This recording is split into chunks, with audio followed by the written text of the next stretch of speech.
Adam. Kepada beliau kami persilahkan. Sambil berdiri.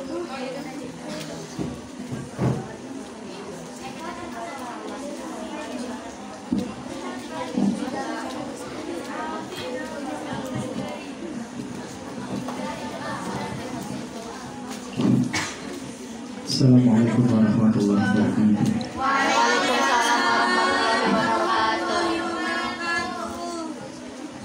Nah, kalau dari keseluruhan kayaknya layak tayang sih sebenarnya, walaupun memang ada yang masih kekurangannya masih ada. Saya evaluasi dari awal banget ya.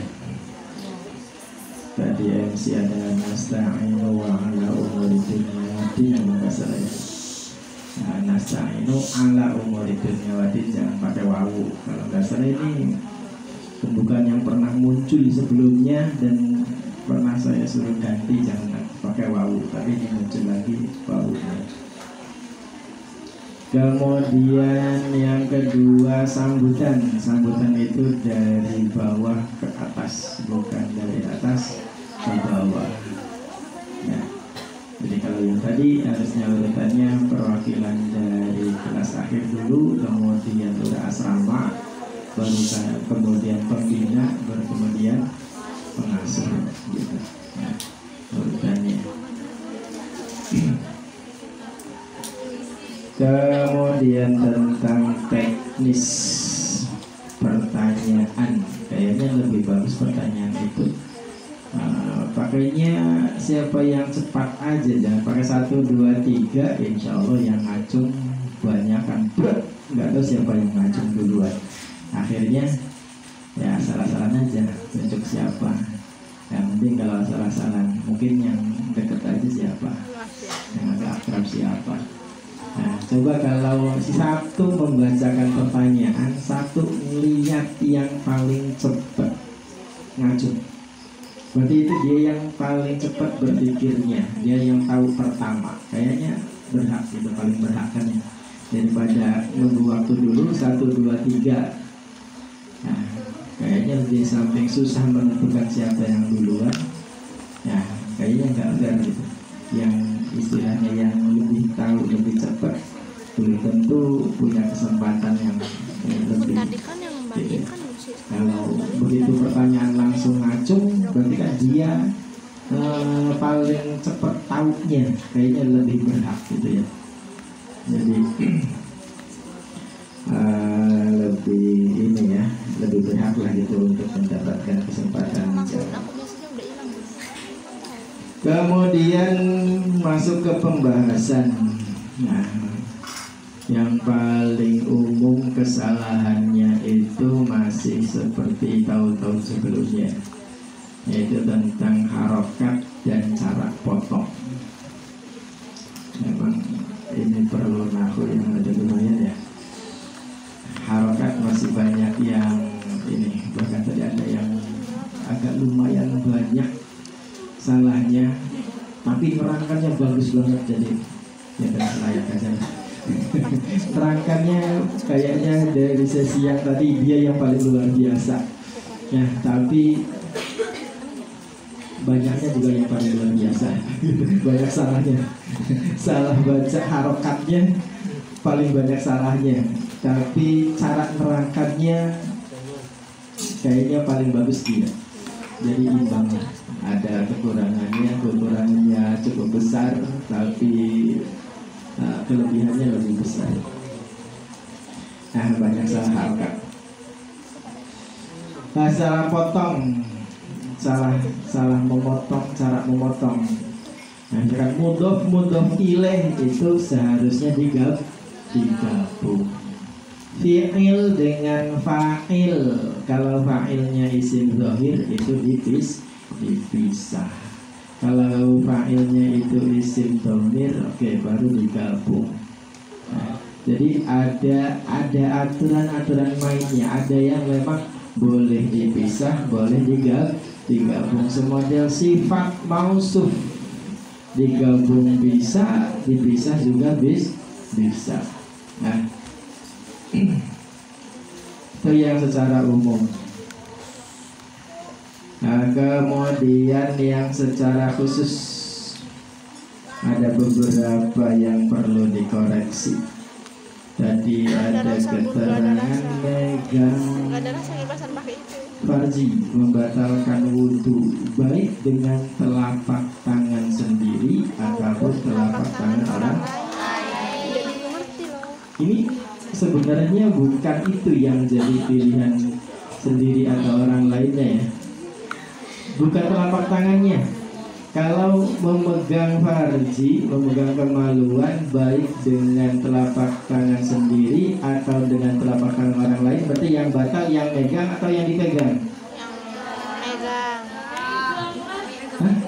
Dengan kata-kata tadi ya, megang farji tapi dengan telapak tangan sendiri atau dengan telapak tangan orang lain, berarti yang batal Yang dipegang. kayak yang dipegang kan? Yang dipegang. Karena mau pakai tangan sendiri atau tangan orang lain batal gitu. Itu kan berarti yang menjadi fokus adalah yang dipegang, bukan itu sebenarnya. Tapi jadi harusnya yang jadi pilihan itu farjinya malah ya. Jadi batal memegang farji baik farji sendiri ataupun farji orang lain, bukan telapak tangannya yang punya orang lain, tapi farjinya gitu. Kemudian tadi ada judul yang kurang pas, sholat yang tertinggal. Bukan sholat yang tertinggal, tapi yang biasa tertinggal di dalam sholat. Sholatnya gak tertinggal gitu tuh. Nah, tapi lagi sholat ada yang tidak dikerjakan, ada yang terlewat gitu. Kalau sholat yang tertinggal berarti sholatnya gak dikerjakan. Nah, salah apa sih maksudnya aja. Kemudian tadi disebutkan nisab 2,5%. Nah, ini nanti nyambung lagi dengan ininya ya, definisi nisab. Nisab itu apa sih? Nisab itu batasan atau ukuran kewajiban zakat.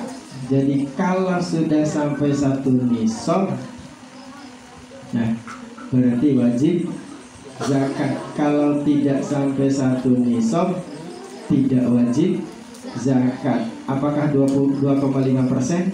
Bukan. 2,5% itu kewajiban mengeluarkan zakatnya.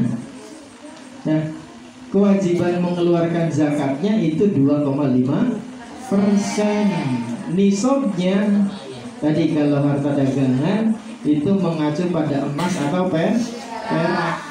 Nah, kalau emas menggunakan 20 miskol ya. Nah, ada yang pakainya 77,5 gram, ada yang berapa, beda-beda ya. Kalau perak pakainya 500 dirham. Nah, jadi 200 dirham. Nah, jadi beda ininya. Kalau di kita sebenarnya lebih banyak pendapat yang mengatakan menggunakan perak karena dulunya menggunakan uang perak. Nah, makanya disebut 5 perak, 10 perak, 50 perak. Nah, ada peraknya. Walaupun sekarang bukan perak, bukan emas, kertas. Nah, recehnya pun bukan emas ya. Nah, jadi tadi itu bukan nisab ya, 2,5%. Kemudian sedikit sebenarnya tadi ini yang mutlaqah muqayyadah. Hiwalah mutlaqah muqayyadah. Nah, jadi tadi yang disebut yang mutlaqah itu yang tidak ada selisih gitu ya. Yang tidak ada selisih. Misal tadi uang 2000 itu di Indonesia tidak ada selisih. Beda dengan di Amerika, $2.000 sama-sama $2.000, $1 satunya lecek, satunya nggak lecek, beda harganya ya. Kalau di Indonesia lecek mau baru mau lecek sama ya. Nah, yang muqayyadah tadi yang ada selisih, ada beda. Nah, itu harus sama kualitasnya. Ya, harus sama kualitasnya. Kalau nggak sama nggak bisa sebenarnya gitu. Nah, seperti tadi beras, sama-sama beras 1 kilo, tapi ada beras bagus, ada beras jelek, nggak bisa diwalakan. Nah, kalau beda kualitas. Nah, kemudian ada beberapa kelompok yang kelihatannya penampilannya itu kurang berimbang. Nggak harus sama banget, tapi agak imbang gitu ya. Agak imbang peran dari 2 orang. Ini karena hampir semuanya 2 orang yang pegang pantul tadi 2 orang semua. Nah, untuk nanti diusahakan lebih berimbang. Nah, jangan sampai timpang. Nah, jadi itu beberapa masukan ya, masukan koreksi. Nah, barangkali nanti ada tambahan koreksi. Nah, itu saja. Assalamualaikum warahmatullahi wabarakatuh. Waalaikumsalam warahmatullahi wabarakatuh.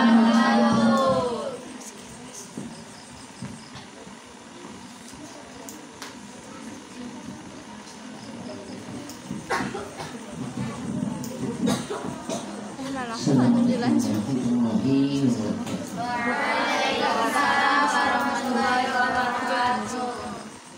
Sedikitnya si tambahan sebelum kita dapat tugas untuk membahas bagian pasal atau bab gitu kan, jauh sebelumnya kita harus rajin belajar. Di antaranya apa? Kita sering mutolaah, melihat kitab dan dipelajari dan latihan bahas. Jadi kita bahas itu bisa bahas itu bukan pada waktu kita setelah dapat tugas nih bahas pasal ini, bukan. Semua yang sudah kita aji, kita mampu membahas semua pasal. Tuh, caranya gimana? Rajin mutolaah dan mempelajari. Itu harus. Daftar apa?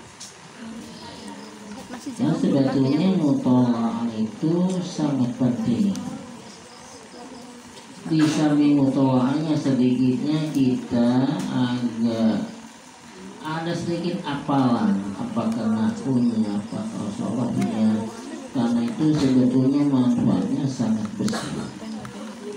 Kenapa? Pengalaman saya pada waktu belajar dulu, saya ngapal pada waktu 68, 69. Sampai sekarang masih banyak yang ingat dan ngerti maksud apa yang saya hafalkan. Bicara Mafia atau di kitab-kitab lainnya, termasuk latihan membahas itu sangat penting. Jadi latihan bahas itu bukan pada waktu mau tampil seperti sekarang aja, bukan. Dijadikan harian. Latihan membahas itu dijadikan harian. Sesa pelajaran buat kepentingan sekolah. Nah, kita nambah, kita mempelajari kitab itu harus benar-benar. Tujuannya supaya lebih manfaat. Dan kita harus punya niat nanti pulang di pesantren, apakah kuliah kan, sebelum kuliah, setelah kuliah, kita harus punya niat bermasyarakat. Kita harus aktif di tengah-tengah masyarakat. Supaya apa? Maksudnya ilmunya manfaat, dan kita selalu mencari yang tidak berbatas. Gitu kan? Karena sudah bisa mutolaah. Itu harapannya sana. Jadi nantinya apa kitab yang kita lihat, insya Allah nanti kamu bisa ngerti. Walaupun udah 100%, sekian persennya yang kamu baca itu ngerti. Kenapa? Sudah punya modal nahwu dan sorf.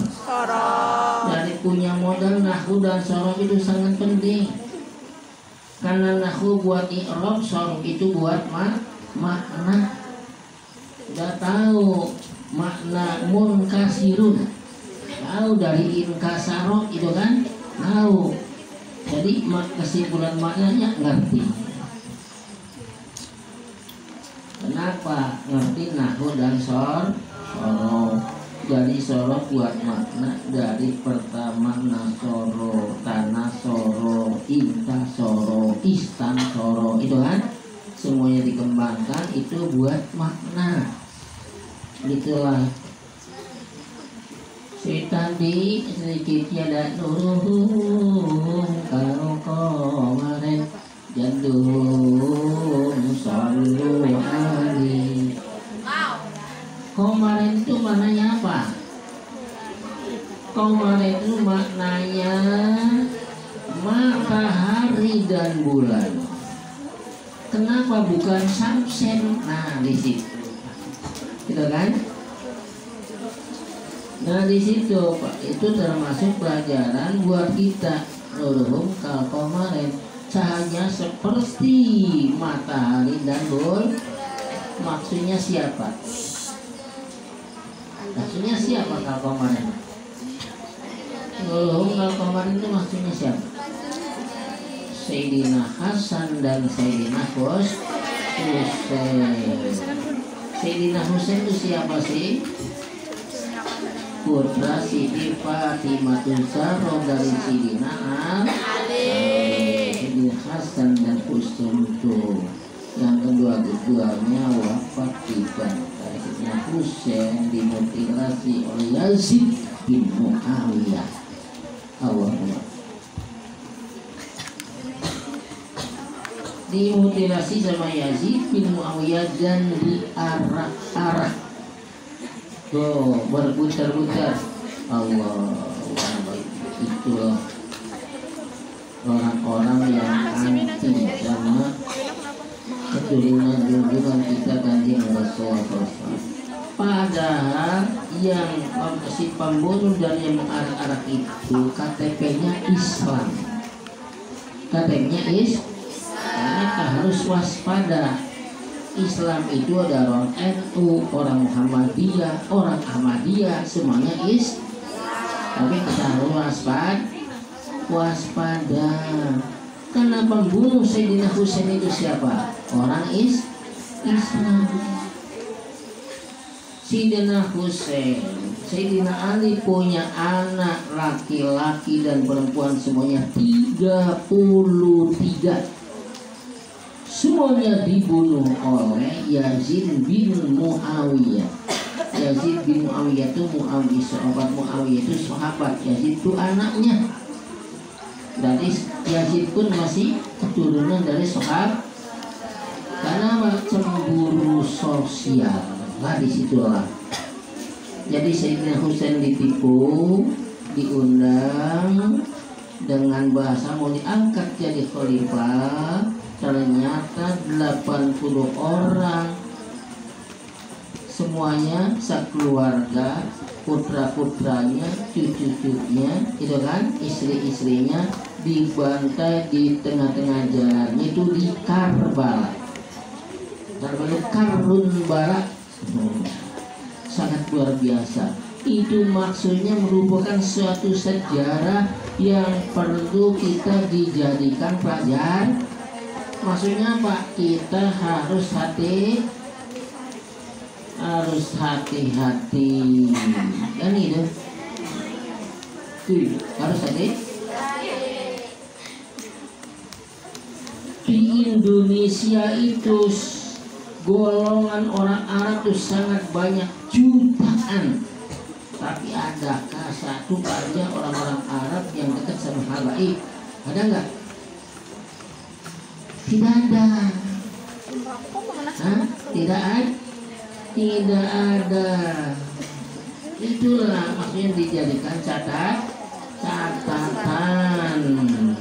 Yang memusuhi guru kita Sayyidi Syaikhul Karam siapa? Orang-orang Islam yang menekan dirinya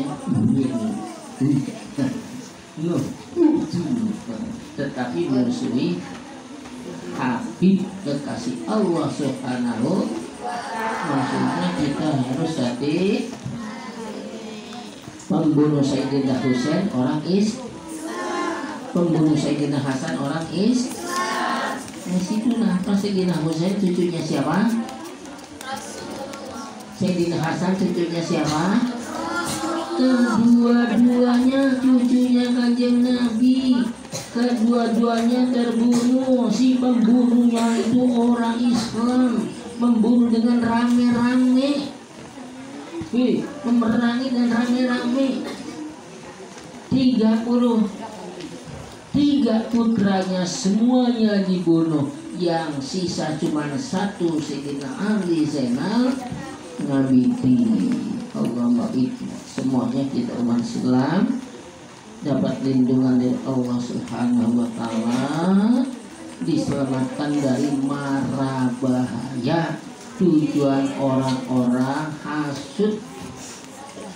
Kasih tahu itu pembunuh guru kita Sayyidi Syaikhul Karam siapa? Orang Yahudi, orang Nasrani, orang Islam. Pada waktu tahun 84 saya lagi dagang ke daerah Subang. Dengan tiba-tiba siangnya datang, saya dapat informasi yang sangat menyedihkan. Gimana? Dari sono berbondong-bondong mengatakan Umar kafir, Umar mati konyol, Umar kafir, Umar mati konyol. Allahumma baiknya. Itu mereka itu semuanya orang kita jangan sampai terpengaruh sama mereka. Gitu kan? Karena Allah membaik. Baiklah dulu kita sini seorang habib yang dapat tugas dari Allah Subhanahu wa taala menolong umat zaman akhir. Semoga kita diatur sebagai murid, tidak kan?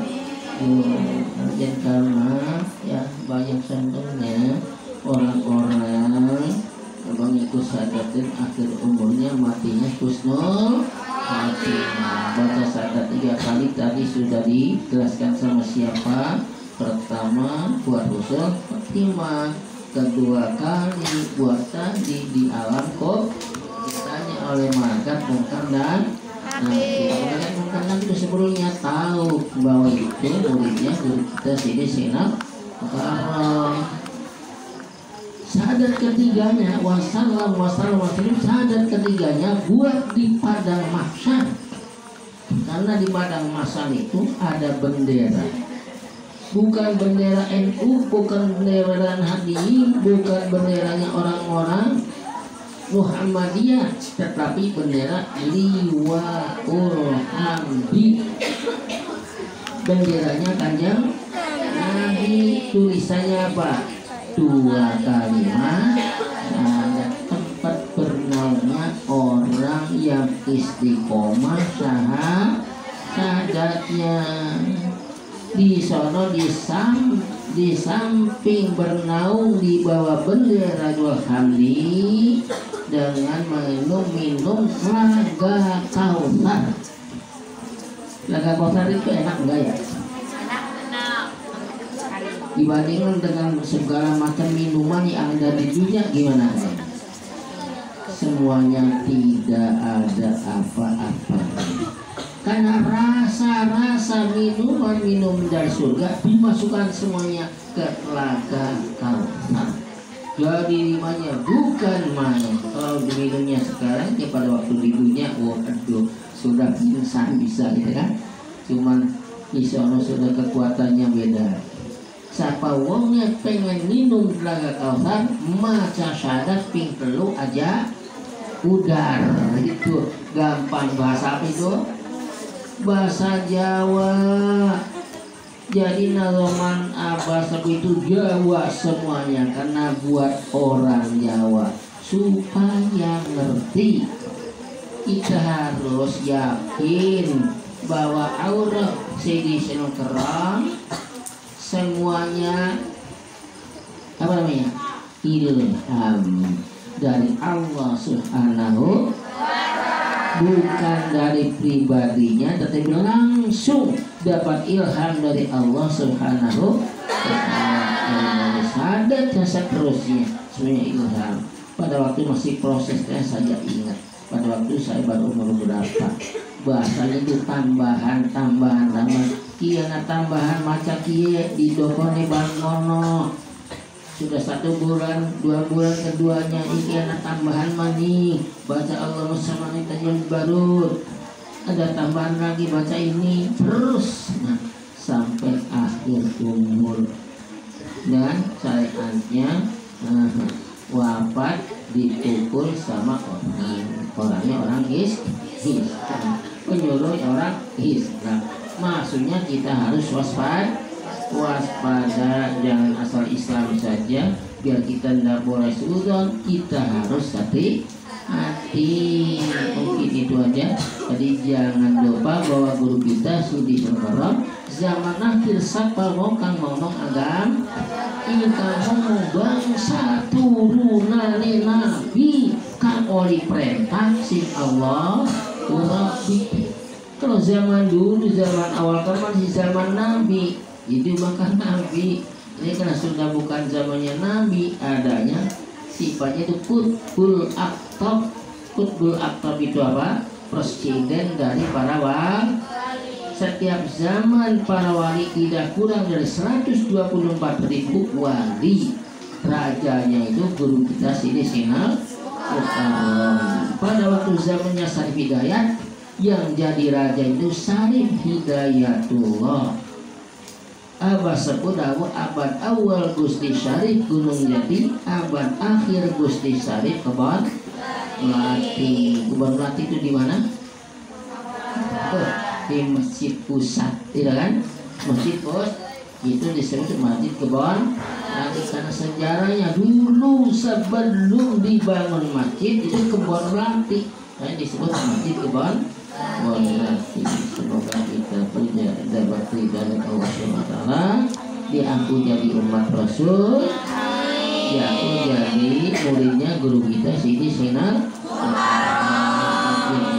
Assalamualaikum warahmatullahi wabarakatuh.